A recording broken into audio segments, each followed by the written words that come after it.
The moment you realize you've been replaced is the moment you stop recognizing yourself. I knew I'd been stood up when the ice in my water melted into nothing and the waiter stopped asking if I needed more time. Like even he had decided I wasn't worth waiting for. I checked my phone again even though I already knew there were no new messages. No apology, no explanation, just silence stretching longer than it should, and I told myself to breathe, to sit up straight, to not look like the kind of girl who gets left alone at a table for two. But then I heard laughter behind me, too. Familiar, too sharp, and my stomach dropped before I even turned. Jason, leaning against the bar like he owned the place, his smile exactly the same as it used to be when he knew he had the upper hand. Like everything was a game, and I was always the losing move. He walked over slow, deliberate, his eyes scanning me like he was checking if I'd changed, if I'd improved, if I'd become someone worth regretting. And when he stopped at my table, he didn't ask, didn't hesitate, just pulled out the empty chair across from me and sat down like it had always been his. "Wow," he said, glancing at the untouched second glass. "You really thought someone was going to show up for you?" The words didn't hit loud. They hit quiet, the kind that sink in deeper.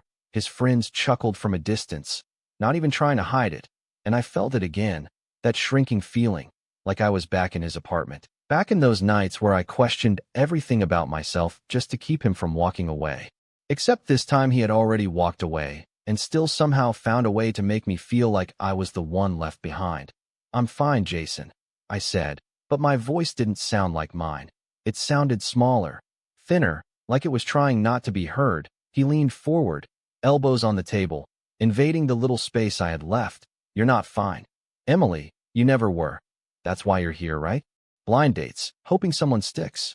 I should have stood up, should have left, should have done anything except sit there and let him talk. But my body wouldn't move, like it was waiting for something or someone I didn't know, until the air shifted, subtle, but enough, like the room had taken a breath and decided to hold it. Jason didn't notice at first, too focused on himself, on the way he still thought he could control the narrative, until a hand landed on his shoulder, not aggressive, not rushed, just firm, certain, and Jason went still. I watched the change happen in real time, the confidence slipping just enough for something else to creep in, uncertainty. The man beside him didn't look at me, not yet. His attention stayed on Jason as he spoke, low, calm, controlled. "Stand up." 2 words, no raised voice, no threat, and yet Jason obeyed, like his body understood something his mind hadn't caught up to.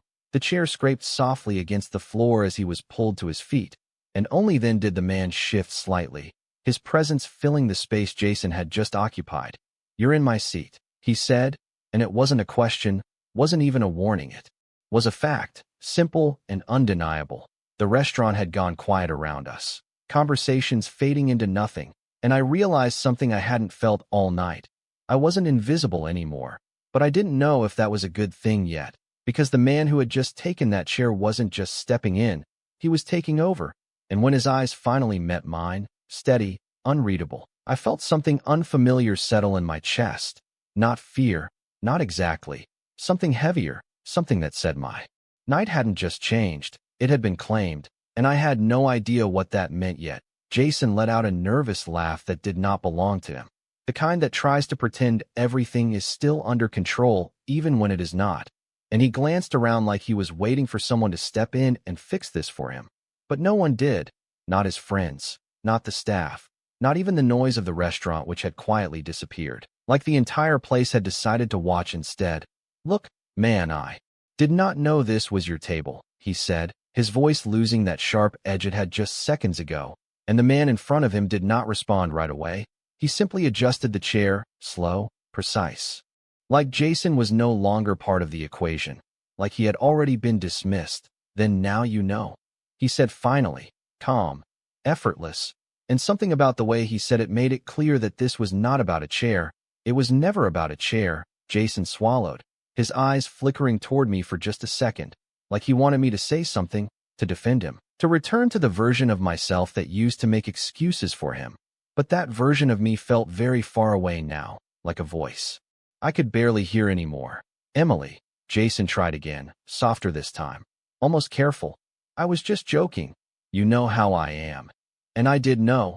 That was the problem. I knew exactly how he was, how every joke had always been a test, how every laugh came with a cost. And for the first time, I did not rush to pay it. I did not fill the silence. I did not fix the moment. I just sat there, watching him stand in a place he no longer controlled. The man beside him shifted slightly, not blocking him, not touching him again. But it was enough. Enough to remind Jason where he stood now. "You can leave," the man said, still not raising his voice, still not looking away from the table as he straightened the napkin with one hand. Jason hesitated, just for a second, like his pride wanted to argue, wanted to push back. But something in the air made that impossible, something unspoken but understood, and without another word, he stepped back, then another step, until he was no longer at the table. His friends avoiding eye contact as they followed him out like shadows that had lost their shape. The door closed behind them, and the silence lingered for a heartbeat longer before the restaurant slowly came back to life. Forks clinking, voices returning, like nothing had happened, except everything had. I realized my hands were still resting on the table, fingers slightly curled, like I had been bracing for something that never came. And then the chair across from me moved, not roughly, not abruptly, just enough to signal a shift. The man sat down, taking the space completely this time, his movements controlled, deliberate, like every inch of the moment belonged to him now. He reached for the second glass of water, the one that had been sitting untouched all night, and slid it closer to me, replacing the melted ice with a fresh one he had signaled for without me even noticing. "You should not drink that," he said quietly, his voice lower now, meant only for me, and I realized I had been holding my breath again. "Thank you," I managed, the words feeling unfamiliar, like I was not sure if they were enough or too much. He studied me then, not in the way Jason used to, not measuring or judging, just observing, like he was trying to understand something. "You stayed," he said after a moment, not accusing, just stating it. And I did not know how to answer that, because I did not know why I had stayed. Maybe because I was tired of running, maybe because some part of me had been waiting for this exact moment without realizing it. "I thought I should," I said finally, and his gaze did not shift, did not soften, but it did not harden either. It remained steady, certain, like he had already made a decision about something I had not even seen yet. He leaned back slightly, giving me space, but not distance. "Then stay," he said, simple, direct, and it was not a request. It was something else entirely, something that made my chest tighten in a way that was not fear, not exactly. More like standing at the edge of something unknown and realizing there was no going back to who I had been before. And as the waiter approached with a fresh set of silverware, treating this like any other table, any other dinner, I understood one thing with absolute clarity. This night was no longer about being left behind. It was about being chosen, and I was not sure yet what that would cost me. You can tell a lot about a man by how the room reacts when he says nothing. I realized as I sat across from him, my fingers still wrapped around the cold glass he had replaced for me. The condensation slipping slowly down the side, like time stretching itself thinner. He did not rush to speak, did not fill the silence the way Jason always had. And somehow that made everything louder.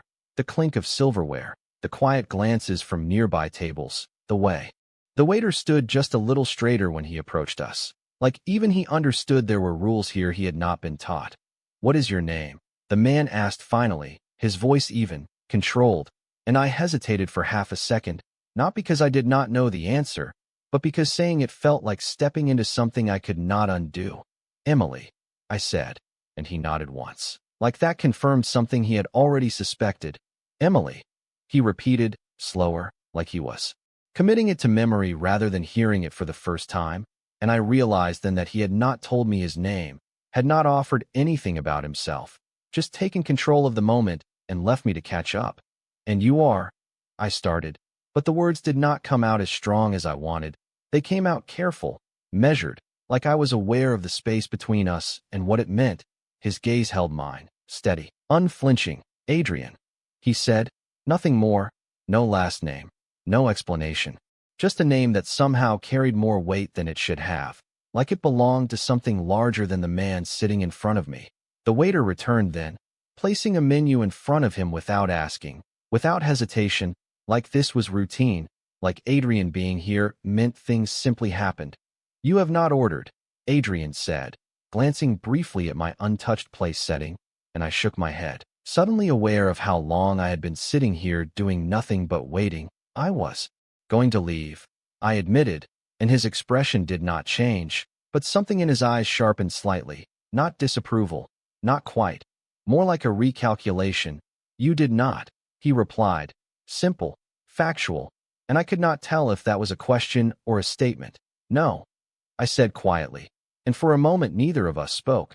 The space between us filled with something that felt heavier than conversation, heavier than the situation itself, like there was more happening here than I could see. Adrian closed the menu without looking at it, sliding it aside like the decision had already been made before it reached the table. "You will eat," he said, not as an order, not exactly, but not as a suggestion. Either, something in between, something that made it difficult to argue without even trying. And I almost laughed. Not because it was funny, but because it was absurd how easily I found myself nodding, like my body understood something my mind had not caught up to yet. The waiter returned immediately, as if summoned by something invisible, and Adrian spoke quietly, giving an order I did not catch. But the waiter nodded quickly and disappeared again. I watched it happen, the efficiency, the quiet obedience, the way no one questioned him, and a thought formed in the back of my mind, slow and unsettling. This was not normal. None of this was normal.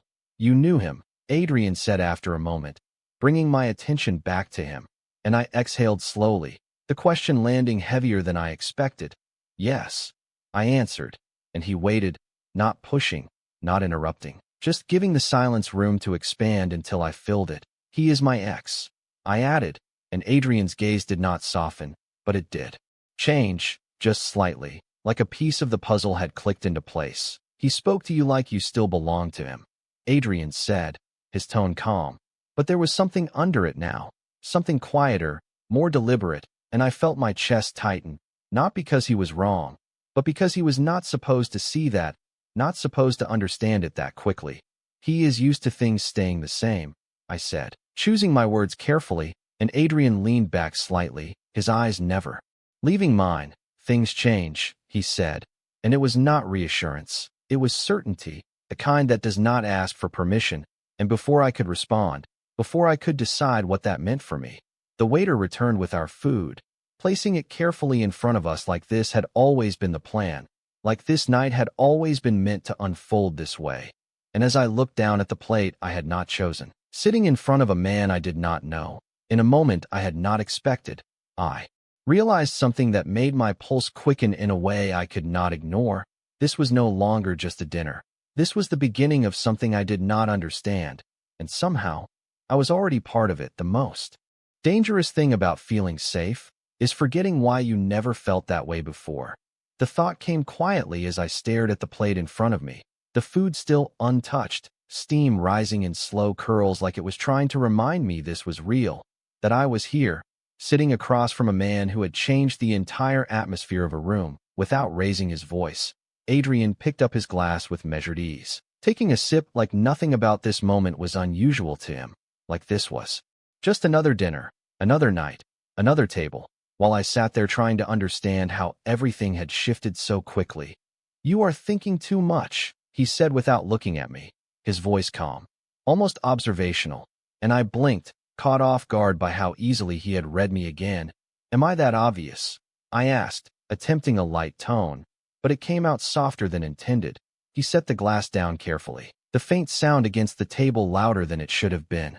"Only to someone who is paying attention," he replied, and there was no arrogance in it, no need to impress, just a simple statement that made my chest tighten slightly, because Jason had never paid attention, not really, not like this.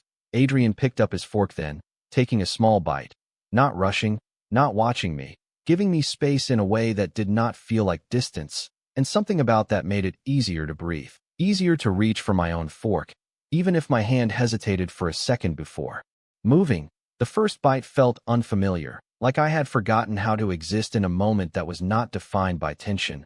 "Why did you help me?"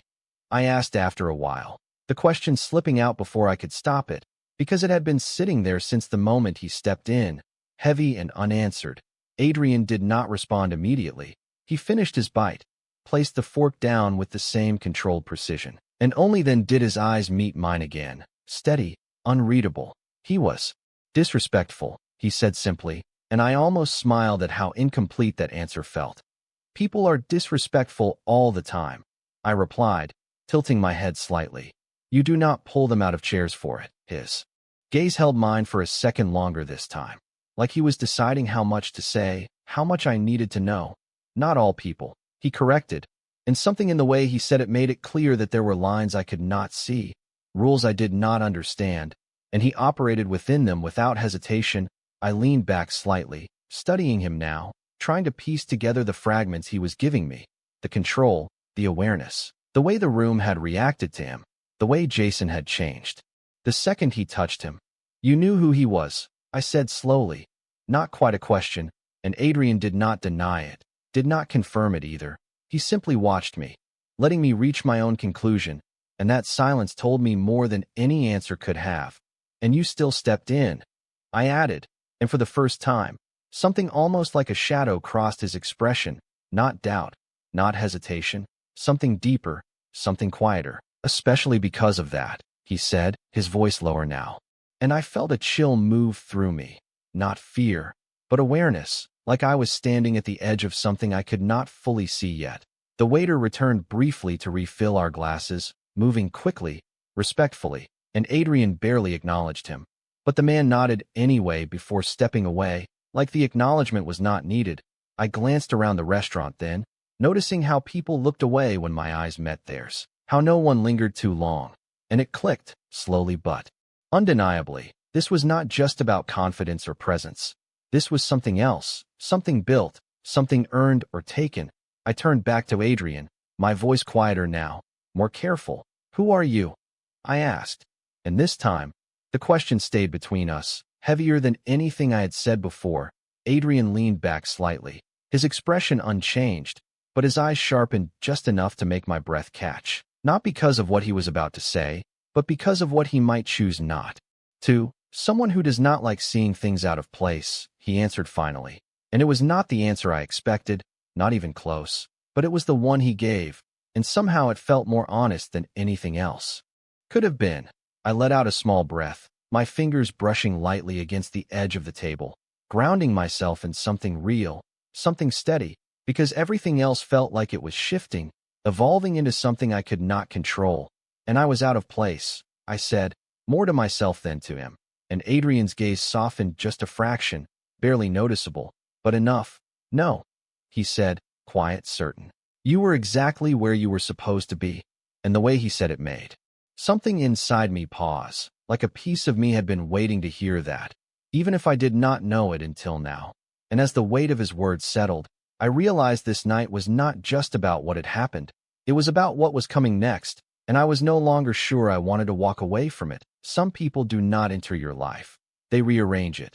The thought came uninvited as I watched him. The way he sat there like nothing needed to be proven, like the world had already adjusted itself around him long before I arrived. I picked up my glass again, more for something to do than because I was thirsty, the cold pressing into my fingertips grounding me in a moment that felt like it was slipping into something else entirely.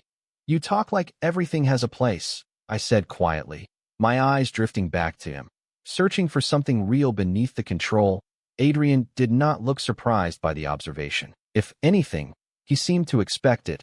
It does, he replied simply, cutting another piece of food with precise movements. No wasted motion, no hesitation. People, situations, choices, he continued, his tone steady, like he was explaining something obvious, something I should already understand. And when something is out of place, it creates problems. I let out a small breath, not quite a laugh, not quite disbelief. And you fix it, I said, and this time, his gaze lifted to meet mine fully, holding it just long enough to make my pulse shift. I corrected. He answered, and the distinction mattered. I could feel it even if I could not fully explain why.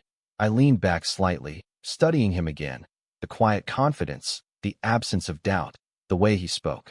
Like outcomes were not uncertain, but inevitable. That sounds exhausting, I said softly, and for the first time, something almost like amusement touched the corner of his expression, subtle, brief, but unmistakable. Only if you hesitate, he replied, and I realized then that hesitation was something he did not allow himself, not in decisions, not in actions, not even in moments like this. The thought settled heavily in my chest, because I had spent so much of my life hesitating, second, guessing, waiting for permission that never came. And what if you are wrong?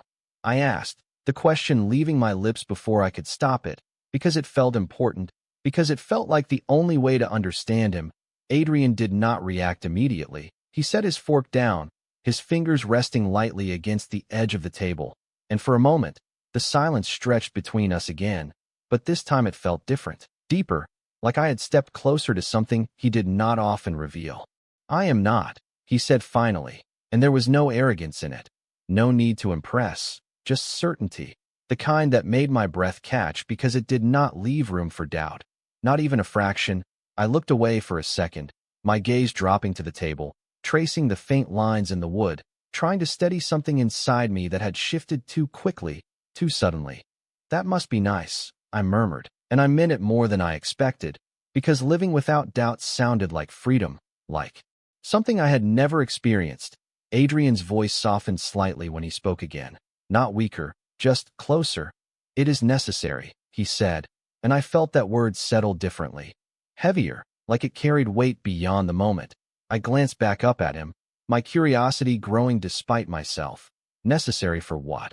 I asked, and this time, his gaze held mine a fraction longer, like he was deciding how much to show me, how far to let me step into his world. For the kind of life I live, he answered, and it was vague, intentionally so, but it confirmed what I had already started to realize, that whatever his life was, it was not simple, it was not ordinary, and it was not something you just walked into without consequences. The air between us shifted again, subtle but undeniable, and I became aware of something I had not noticed before, a man standing near the entrance, not a customer, not staff, just watching, his attention fixed on Adrian for a brief second before he looked away, like he had been waiting, like he was checking something, and my stomach tightened slightly, not out of fear, but awareness, the kind that tells you there is more happening than you can see.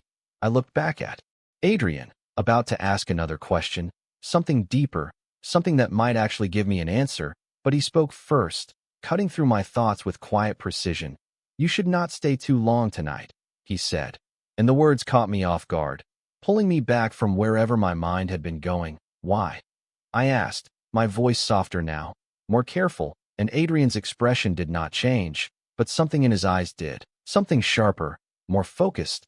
Because the longer you stay, he said, his tone steady but lower now, meant only for me, the harder it becomes to leave, and I felt that settle in my chest in a way I could not ignore, because I already knew he was not just talking about the restaurant, not just talking about this table. And as I sat there, caught between curiosity and something I could not yet name, I realized I was already closer to that line than I had ever intended to be. The hardest part about walking away is realizing you do not actually want to. The thought hit me before I could stop it, settling somewhere deep and uncomfortable as I looked at him. The way he said it had not sounded like a warning. It sounded like experience, like he had seen it happen before, maybe too many times. I let out a slow breath, trying to steady something inside me that had started shifting the moment he sat down. You say that like it is already decided, I said, my voice quieter now, more careful, and Adrian did not look surprised, not even slightly. He just watched me with that same calm focus, like he had already considered every possible outcome and chosen the one he wanted. Most things are, he replied, and I felt that answer more than I understood it, because nothing in my life had ever felt decided. Everything had always been uncertain, fragile, temporary. I glanced down at my hands for a second, noticing how still they were now compared to earlier, how the nervous energy had faded into something else, something steadier, and that realization alone made my chest tighten, because I did not know if that was a good thing or a dangerous one. You make it sound easy, I said softly, lifting my gaze back to him, and this time, there was no hesitation in meeting his eyes. Adrian leaned back slightly, his posture relaxed but never careless. It is not easy, he said, and for a brief second, there was something in his voice that felt real in a different way, not distant, not controlled, just honest. It is just necessary. I studied him for a moment, trying to understand what that meant, what kind of life required that level of certainty, that level of control, and why a part of me felt drawn to it instead of running from it. And what happens if I stay? I asked, the question slipping out before I could stop it, because it had been building since he said those words, because I needed to know what I was stepping toward if I did not step away. Adrian did not answer immediately. His gaze shifted slightly, not away from me, but past me, like he was noticing something I had not yet seen, and that alone was enough to make the air change again, subtle, but unmistakable. Then things change, he said finally, his voice lower. Now, more deliberate, and I felt a small chill run through me. Not fear, not quite. Something closer to anticipation mixed with uncertainty. Change how? I pressed, my voice barely above a whisper now, because this no longer felt like a casual conversation. It felt like standing at the edge of something real, something that would not let me go back unchanged. Adrian's eyes returned fully to mine, steady, unyielding. You stopped being invisible, he said, and the words hit harder than anything else he had said so far, because they were true in a way I had not admitted even to myself. I had spent so much time blending in, staying quiet, avoiding attention, convincing myself that it was safer that way, easier that way, but sitting here now, I could not deny it anymore. Being invisible had never actually protected me. It had only made it easier for people like Jason to treat me like I did not matter. I swallowed slowly, my fingers tightening slightly around the edge of the table. And what if I do not want that kind of attention? I asked, even though part of me already knew the answer. Adrian did not hesitate this time, not even for a second. Then you should leave, he said, calm, direct. And for the first time since he sat down, he gave me an option, a real one, not controlled, not guided, just a clear line drawn in front of me.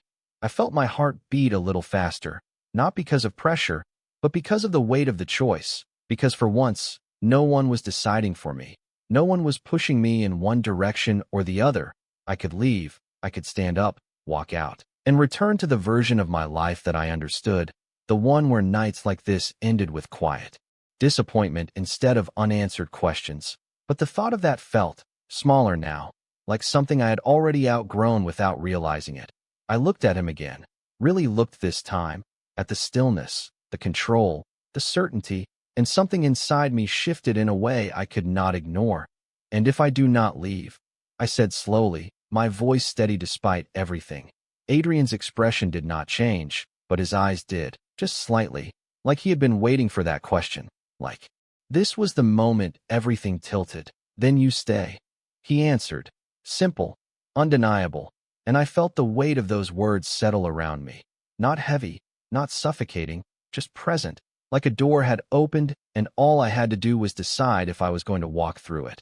And as the noise of the restaurant faded into the background again, as the world outside this table felt further away than it should have, I realized something that made my breath catch quietly in my chest. I was no longer thinking about leaving. I was trying to understand what staying would mean, and that alone told me I was already deeper in this than I had planned to be. The moment you stop looking for permission is the moment everything changes. I felt it before I understood it, that quiet shift inside me that no one else could see, the kind that does not announce itself but still rewrites something fundamental. I straightened slightly in my seat, not because he told me to, not because I felt small anymore, but because I did not. And that realization alone was enough to make my pulse steady in a way it had not all night. Adrian watched me, not intensely, not like he was trying to figure me out, but like he was waiting, giving me space to reach whatever conclusion I was about to reach on my own. And somehow that felt more powerful than anything he had said. You are not used to choosing, he said quietly, not as a judgment, just an observation. And I let out a small breath, because he was right again, and I was starting to hate how easily he could see that. I am used to thinking things through, I replied, but even as I said it, it sounded like an excuse, like a softer way of admitting hesitation. Adrian tilted his head slightly, his gaze steady. Thinking is not the same as choosing, he said, and the words landed deeper than I expected, because I had spent years convincing myself they were the same, that overthinking was control, that waiting was safety. But sitting here now, I could feel the difference. I could feel how much of my life had been spent avoiding decisions instead of making them.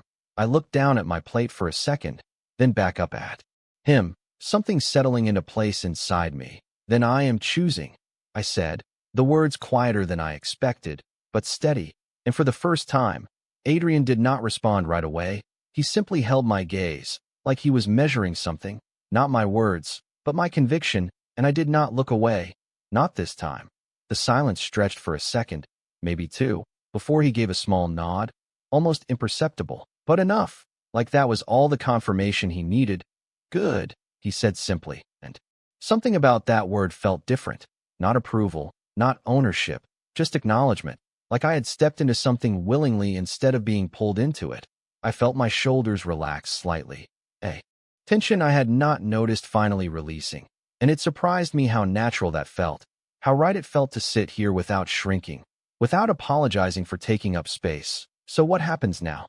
I asked, and this time, the question did not come from uncertainty, it came from curiosity, from a place that wanted to understand rather than escape. Adrian leaned back slightly, his posture unchanged, still controlled, still composed, but there was something quieter in his expression now. Something that felt almost attentive. Now, he said slowly, you finish your dinner. And I blinked, caught off guard by how simple that sounded compared to everything else. That is it? I asked, a hint of disbelief slipping into my voice. And for a brief second, the corner of his mouth shifted, not quite a smile, but close enough to register. For now, he replied, and those two words carried more weight than the entire sentence, because they implied something beyond this moment, something that had not yet been said but was already in motion. I picked up my fork again, this time without hesitation, taking a bite and realizing I could actually taste the food now, that the tightness in my chest had loosened just enough to let me exist in the moment instead of just reacting to it. Adrian watched me for a second, then returned to his own plate, like this was normal, like this was how the night was supposed to unfold. And maybe it was. Maybe this was exactly where I was supposed to be. The thought settled quietly in my mind as I took another bite, slower this time, more deliberate, like I was matching his pace without even trying. And then, just as the moment began to feel steady, grounded, I noticed movement again near the entrance. The same man from earlier, this time stepping closer, his posture straight, his attention fixed on Adrian, not intrusive, not obvious, but intentional. And something about that made my awareness sharpen again, not fear, just recognition that, whatever world Adrian belonged to, it did not stay contained for long. I glanced back at him, about to speak, but he was already aware, his gaze shifting briefly toward the man before returning to me, his expression unchanged, but his attention divided now, like he was managing more than one thing at once without effort. You see, he said quietly, his voice steady, calm, things do not wait. And I felt that settle in my chest, heavier this time, because I was starting to understand what he meant, that this was not just a moment, not just a dinner, it was part of something larger, something that moved whether I was ready or not. And as I sat there, caught between the comfort of the table and the pull of whatever came next, I realized something that made my breath catch just slightly. I was no longer wondering if I should leave, I was wondering what would happen when I followed him beyond this moment. And that question felt far more dangerous than anything that had happened before. Some doors do not open loudly. They open quietly. And by the time you notice, you are already standing on the other side. I felt it in the shift of the air more than anything else, the subtle change in Adrian's focus, the way his attention split without losing its calm center, like he was aware of everything happening around us while still sitting completely still. The man near the entrance took another step closer, not rushing, not interrupting, just waiting at a distance that felt deliberate, respectful, and somehow that made it more serious, not less. I set my fork down slowly, my appetite fading not from fear but from awareness, the kind that builds when you realize the moment you are in is no longer contained. You are expecting something, I said quietly, my eyes moving between Adrian and the man who had not yet spoken. Adrian did not deny it, did not confirm it either. He simply reached for his glass again, taking a measured sip before setting it down with the same controlled precision. I am always expecting something, he replied, and the way he said it made it clear this was not new, not unusual. This was routine for him, I glanced back at the man, noticing the way he kept his posture straight, his hands relaxed at his sides, his eyes never lingering too long, but never fully looking away either, like he was trained to exist in the background without disappearing. Is he here? For you? I asked, my voice softer now, more careful, because the answer felt like it mattered. Adrian's gaze followed mine for a brief second before returning to me, and there was no hesitation this time. Yes, he said, simple, direct, and something in my chest tightened just slightly. Not fear, not exactly, something closer to realization, because whatever came next was not part of a normal night, not something I could step into and out of without consequence. I shifted in my seat, my fingers brushing lightly against the edge of the table again, grounding myself as the weight of the moment settled more fully around me. Then why are you still here? I asked, the question slipping out before I could stop it, because it did not make sense, not entirely. If something was waiting for him, something important enough to send someone like that, why was he sitting here with me? Adrian held my gaze for a second longer this time, and there was something in his expression now that had not been there before, something quieter, more deliberate. Because I am not finished, he said, and the words landed differently than I expected, heavier, more personal, like they were not just about the dinner, not just about the moment, but about something else entirely, something I had not yet fully seen. I swallowed slowly, my mind catching up with the implication. With what? I asked, even though part of me already knew the answer. Adrian leaned forward slightly, just enough to close the distance between us without crossing it, his presence steady, controlled, impossible to ignore. With you, he said, and the simplicity of it made my breath catch in a way I could not control, not because it sounded possessive, not exactly, but because it sounded certain, like a decision had already been made and I was only just becoming aware of it. The man near the entrance shifted again, this time taking another step closer, stopping just a few feet away from our table, still silent, still waiting, and Adrian did not look at him. Not yet. His attention remained on me, unwavering, like nothing else in the room held the same weight.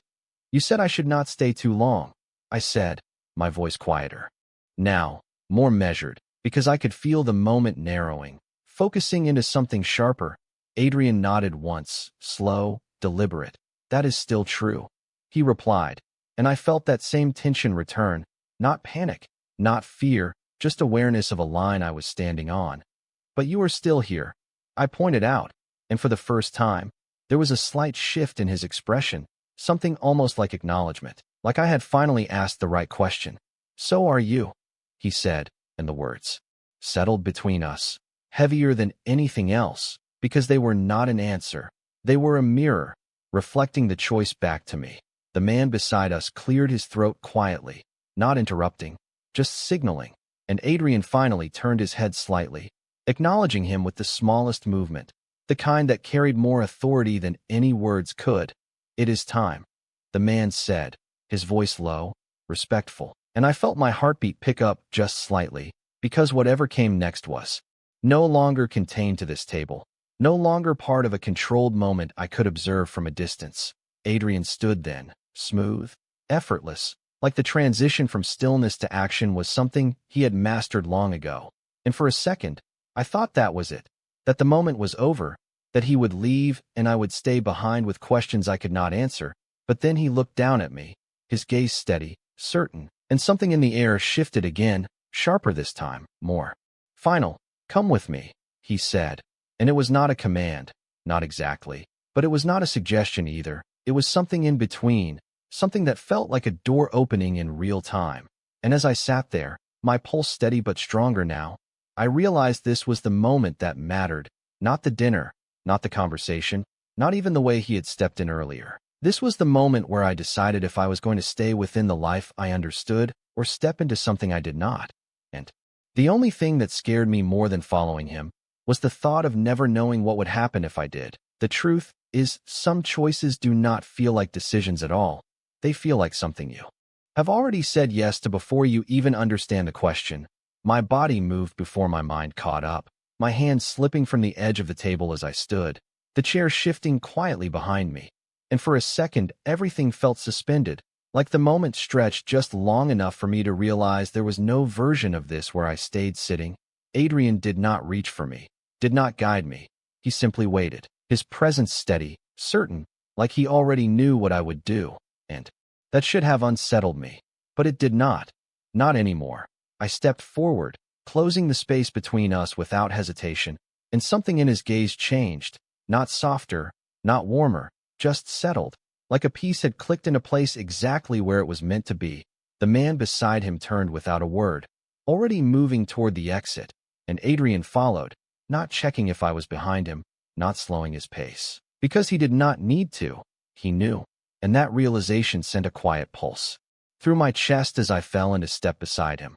The restaurant seemed different now, smaller somehow, like it belonged to a version of me I had already outgrown. The murmurs, the clinking glasses, the low conversations all fading into something distant as we moved through it.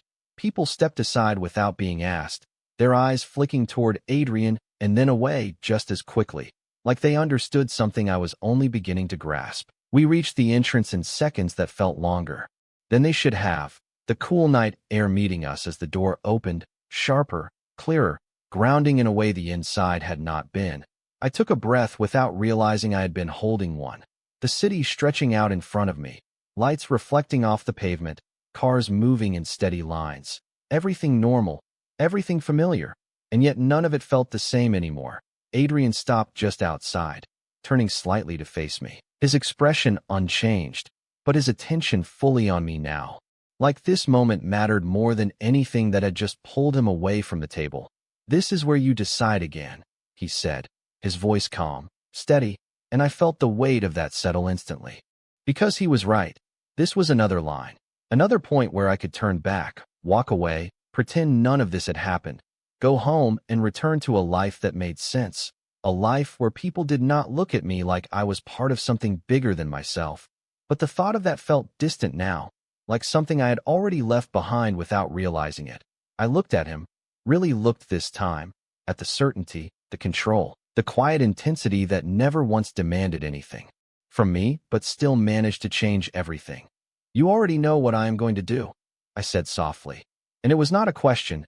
Adrian held my gaze for a moment, then gave the smallest nod, not smug, not assuming, just acknowledging something that had already been set in motion.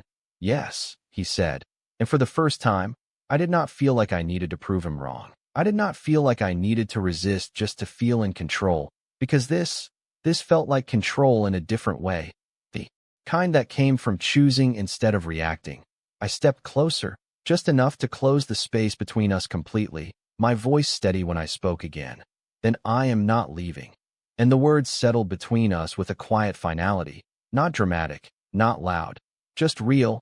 Adrian's expression did not change, but something in his eyes did, something that felt almost like approval, or maybe recognition, like he had been waiting for that exact moment, not forcing it, not rushing it, just knowing it would come. He turned then, without another word, stepping toward the car waiting at the curb, and this time, I did not hesitate. I followed, the door opening before we even reached it, the world shifting again as I stepped closer to something I still did not fully understand. And just before I crossed that final distance, just before everything moved forward in a way I could not take back, one thought settled clearly in my mind, quiet but undeniable. I did not follow him because I was lost. I followed him because for the first time, I knew exactly where I was going.